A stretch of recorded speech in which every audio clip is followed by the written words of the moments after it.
네, 오늘은 출애굽기 19장, 20장을 읽겠습니다. 드디어 이스라엘 백성이 하나님 앞 시내산에 도착하게 되고 하나님께서 이스라엘 백성을 향해서 프로포즈 하십니다. 출애굽기 19장입니다. 이스라엘 자손이 애굽 땅을 떠나 3개월이 되던 날 그들이 시내 광야에 이르니라. 이제 드디어 애굽 땅을 떠나서 3개월 되는 시점에 이제 시내 광야에 도착합니다. 이곳은 모세를 처음 만나서 어, 떨기나무에서 오늘 자기 백성을 어, 출애굽해라라고 한 하나님의 말씀이 있었던 곳이죠. 그들이 르비딤을 떠나 시내 광야에 이르러 그 광야에 장막을 치되 이스라엘이 거기 산 앞에 장막을 치니라. 모세가 하나님 앞에 올라가니 여호와께서 산에서 그를 불러 말씀하시되 너는 이같이 야곱의 집에 말하고 이스라엘 자손에게 말하라. 이제 이스라엘 백성이 시내산 앞에 장막을 치고 모세가 하나님께서 불러서 시내산에 오르게 됩니다. 이 시내산은 먼저 모세가 올랐기 때문에 아마 충분히 쉽게 잘 올라갈 수 있었겠죠. 그리고 오늘 이스라엘 백성에게 이제 하나님의 프로포즈를 하는 장면을 모세를 통해서 이스라엘 백성에게 말합니다. 내가 애굽 사람에게 어떻게 행하였음과 내가 어떻게 독수리 날개로 너희를 업어 내게로 인도하였음을 너희가 보았느니라. 오늘 하나님께서 애굽 땅을 그죠? 하나님의 뜻대로 오늘 열 가지 재앙을 통해서 떻게 인도해냈는지. 근데 그 부분을 독수리 날개로 업어서 광야로 내가 너희를 데리고 왔다라는 것을 그 업어서 왔다라고 하죠. 이 부분은 나중에 요한계시록에 그죠? 철장 건설 입은 여인이 오늘 그저 도망치는 그렇게 광야로 칠 때 독수리 날개라는 이런 비유를 그대로 사용하고 있습니다.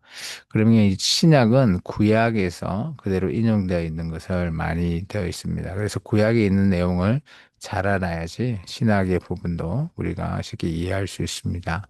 세계가 다 내게 속하였나니 너희가 내 말을 잘 듣고 내 언약을 지키며 이제 하나님께서 오늘 이스라엘 민족은 제발 이것만큼은 지켜달라라고 하는 하나님의 프로포즈 세 가지를 오늘 제시합니다. 첫 번째입니다. 너희는 모든 민족 중에 내 소유가 되겠고, 이 소유라고 하는 것은 세큘라, 보배라고 하는 뜻입니다. 너는 내 보배가 되어달라. 두 번째, 너희가 내게 대하여 제사장 나라가 되며, 두 번째는 제사장의 나라죠. 마치 모세가 하나님과 이스라엘 백성을 중재하듯이 너희가 이제 너희 이스라엘이라고 하는 이 나라가 이제 다른 이방 나라들을 중재해서 오늘 내게로 돌아오게 하라라고 하는 제사장의 나라 그리고 거룩한 백성이 되리라. 이 세 가지를 하나님께서 프로포즈 하십니다. 너는 이 말을 이스라엘 자손에게 전할지니라. 모세가 내려와서 백성의 장로들을 불러 여호와께서 자기에게 명령하신 그 모든 말씀을 그들 앞에 진술하니 백성이 일제히 응답하여 이르되 여호와께서 명령하신 대로 우리가 다 행하리이다. 이스라엘 민족이 모세의 말을 듣고 하나님의 그 명령을 듣고 다 행하겠다라고 다짐합니다. 모세가 백성의 말을 여호와께 전하매 여호와께서 모세에게 이르시되 내가 빽빽한 구름 가운데서 내게 임함은 내가 너와 말할 것을 백성들이 듣게 하며 또한 너를 영영히 믿게 하려 함이니라. 모세가 백성의 말을 여호와께 아뢰었으므로 여호와께서 모세에게 이르시되 너는 백성에게 가서 오늘과 내일 그들을 성결하게 하며 그들에게 옷을 빨게 하고 준비하게 하여 셋째 날을 기다리게 하라. 이는 셋째 날에 나 여호와가 온 백성의 목전에서 시내 산에 강림할 것임이니 너는 백성을 위하여 주일을 경계를 정하고 이르기를 너희는 삼가 산에 오르거나 그 경계를 침범하지 말지니 산을 침범하는 자는 반드시 죽임을 당할 것이라. 오늘 하나님께서 이제 드디어 세 번째 날에 오늘 시내산에 강림하실 거라고 합니다. 그래서 오늘 이스라엘 모든 백성에게 성결하기 위해서 옷을 빨아라라고 합니다. 이런 표현도 나중에 요한계시록에 어느 정도 인용돼서 사용되어진 것들이 볼 수 있습니다.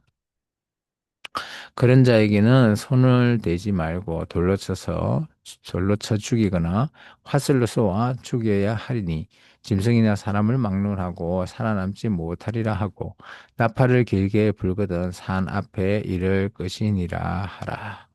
오늘 그래서 시내산에 올라오는 모든 사람들은 아마 죽을 수밖에 없는 그런 죽에 올라가지 말라라고 하는 당부가 있는 거죠. 그리고 여기에 이제 나팔이 불리는 겁니다. 이 나팔은 이스라엘 백성이 부는 것이 아니라 하나님께서 천사를 통해서 불게 하십니다. 모세가 산에서 내려와 백성에게 이르러 백성을 성결하게 하니 그들이 자기 옷을 빨더라. 모세가 백성에게 이르되 준비하여 셋째 날을 기다리고 여인을 가까이 하지 말라 하니라. 셋째 날 아침에 이제 셋째 날에 하나님이 강림하시는 장면입니다. 그래서 우리가 구약 성경에 이 표현 우레와 번개와 빽빽한 구름이 산 위에 있다. 이런 표현이죠. 우레, 번개, 빽빽한 구름, 그리고 나팔 소리. 이런 표현은 하나님께서 그죠? 강림하시는 그런 장면으로 보시면 됩니다. 그래서 이런 표현들이 구약 성경뿐만 아니라 신약 성경에서도 종종 인용되고 있습니다. 여기서 나팔 소리는 천사가 부르는 나팔 소리입니다. 매우 크게 들리니 진중에 있는 모든 백성이 다 떨더라. 이스라엘 백성이 다 떨고 있다라는 거죠. 어마어마하게 크게 들렸다라는 것입니다. 모세가 하나님을 맞으려고 백성을 거느리고 진에서 나오매 그들이 산 기슭에 서 있는데 시내산에 연기가 자욱하니 여호와께서 불 가운데서 거기 강림하시니라. 마치 모세가 처음으로 그죠 떨기나무에 그 불을 봤듯이 오늘은 시내산에 좀 어마어마하게 큰 불 가운데서 강림하시는 장면을 보게 됩니다. 어떤 장면인지 또 참 궁금하긴 한데 그죠? 어, 그 연기가 온기가마 연기같이 떠오르고 온 산이 크게 진동한다. 온기가마 같은 연기, 일전에 아브라함이 소돔과 고모라를 멸할 때 봤던 그런 연기지만 같은 연기는 아니겠죠. 나팔 소리가 점점 커질 때에 모세가 말한즉 하나님이 음성으로 대답하시더라. 여호와께서 시내 산곧그 산 꼭대기에 강림하시고 모세를 그리로 부르시니 모세가 올라가매 여호와께서 모세에게 이르시되 내려가서 백성을 경고하라. 백성이 밀고 들어와 나 여호와께로 와서 보려고 하다가 많이 죽을까 하노라. 오늘 모세가 당부를 했죠. 산에는 절대 오르지 말라. 근데 모세가 하나님 앞에 분리에 올라갈 때 하나님께서 다시 한 번 더 당부합니다. 다시 한 번 더 경고해서 이 시내산 올라오지 말게 해라. 라고 얘기하죠. 또 여호와께서 가까이 하는 제사장들에게 그 몸을 성결하게 하게 하라. 나 여호와가 그들을 칠까 하느라. 모세가 여호와께 아뢰되 주께서 우리에게 명령하여 이르시기를 산 주위에 경계를 세워 산을 거룩하게 하라 하셨사온즉 백성이 시내산에 오르지 못하리이다. 여호와께서 그에게 이르시되 가라 너는 내려가서 아론과 함께 올라오고 제사장들과 백성에게는 경계를 넘어 나 여호와께로 올라오지 못하게 하라. 내가 그들을 칠까 하노라. 모세가 백성에게 내려가서 그들에게 알리니라. 그리고 다시 내려가서 아론과 함께 올라오기를 하나님께서 원하십니다. 그리고 나서 하나님께서는 이제 출애굽기 20장에 오늘 내가 너에게 10가지 계명을 주겠다라고 해서 10계명 플러스 이제 율법을 동시에 주시게 되시죠. 출애굽기 20장입니다. 하나님이 이 모든 말씀으로 말씀하여 이르시되 너는 너를 애굽 땅 종되었던 집에서 인도하여 낸 내 하나님 여호와이니라. 이게 출애굽 20장은 십계명을 얘기하고 있습니다. 이제 하나님의 께서 손수 새겨주신 십계명 그 10가지 재앙을 이스라엘 민족에게 지킬 수 있게끔 주시죠. 근데 이것 또한 하나님의 사랑이십니다. 너는 나 외에 다른 신을 내게 두지 말라. 너를 위하여 새긴 우상을 만들지 말고 또 위로 하늘에 있는 것이나 아래 땅에 있는 것이나 땅 아래 물속에 있는 것을 어떤 형상도 만들지 말며 그것들을 절하지 말며 그것들을 섬기지 말라. 나 내 하나님 여호와는 질투하시는 하나님인즉 나를 미워하는 자의 죄를 갚되 아버지로부터 아들에게로 3, 4대까지 이르게 하거니와. 오늘 하나님께서는 그저 질투도 하시는 이런 하나님의 감정적인 그런 것이 좀 들어있는 그런 하나님의 표현이고요. 그리고 이게 죄가 미워하는 자에게 죄를 갚는데 3, 4대까지 이르게 한다. 이런 표현들이 구약 성경에 많이 등록합니다. 왜 그런가 하면 이 당시에는 그죠? 대가족, 요즘처럼 뭐 가족이 1인 가족, 뭐 그리고 아버지와 아들 한 2대 가족이 아니라 한 3대나 4대가 함께 있는 그런 대가족이었다는 거죠. 그래서 아버지가 그저 죄를 짓게 되면 그 아들들이 그리고 그 손주들이 그죠 그 죄의 영향력에 있어서 함께 그죠 죄가 지어진다라는 거죠. 그렇기 때문에 하나님께서 죄를 갚는 때 표현이 3, 4대라고 합니다. 나를 사랑하고 내 계명을 지키는 자에게는 천대까지 은혜를 베푸니라. 그리고 그와 반대로 하나님 계명을 잘 지키면 내가 후손 대대로 이 천대라는 표현은 그죠? 천대까지 물려준다라는 이것은 영원히 물려주겠다라고 하는 그런 의미가 담겨져 있습니다. 너는 내 하나님 여호와 이름을 망령되게 부르지 말라. 여호와는 그의 이름을 망령되게 부르는 자를 죄 없다 하지 아니하리라. 안식일을 기억하여 거룩하게 지키라. 여세 동안 힘써 내 모든 일을 행할 것이나 일곱째 날에는 내 하나님 여호와의 안식일인즉 너나 내 아들이나 내 딸이나 내 남종이나 내 여종이나 내 가축이나 내 문 앞에 머무는 객이라도 아무 일도 하지 말라. 이는 여세 동안 나 여호와가 하늘과 땅과 바다와 그 가운데 모든 것을 만들고 일곱째 날에 쉬었습니다. 그러므로 나 여호와가 안식일을 복되게 하여 그날을 거룩하게 하였느니라. 여기까지 해서 물론 뭐 안식일 이것을 그래서 하나님께서 천지를 창조한 이후에 그것을 통해서 쉬었다. 그래서 너희가 지금 애굽 백성에서 쉬지 못했지만 그 당시에는 쉬었다라는 것은 파격적인 겁니다. 그렇기 때문에 또 그들에게 쉼을 또 허락하시는 하나님의 사랑이 담겨 있죠. 여기까지가 하나님의 사랑이라면 이제 우리가 사람을 사랑하는 부분이 이제 12절 이후에 있습니다. 그 첫 번째는 부모님을 공경하는 겁니다. 내 부모를 공경하라. 그리하면 내 하나님 여호와가 내게 준 땅에서 내 생명이 길리라. 살인하지 말라. 여기 원어를 보시면 살인하지 말라. 사람을 죽이지 말라 돼 있는데 여기 원래 원어는 죽이지 말랍니다. 그래서 대상이 사람뿐만 아니라 그죠? 생명, 하나님의 피조물에 생명이 있는 것을 죽이지 말라라는 표현도 담겨 있습니다. 간음하지 말라, 도둑질하지 말라, 내 이웃에 대하여 거짓 증거하지 말라, 내 이웃의 집을 탐내지 말라, 내 이웃의 아내나 그의 남종이나 그의 여종이나 그의 소나 그의 낙이나 물은 내 이웃의 소유를 탐내지 말라. 백성이 우레와 번개와 나팔 소리와 산의 연기를 본지라 그들이 볼 때 떨며 멀리 서서 있다는 겁니다.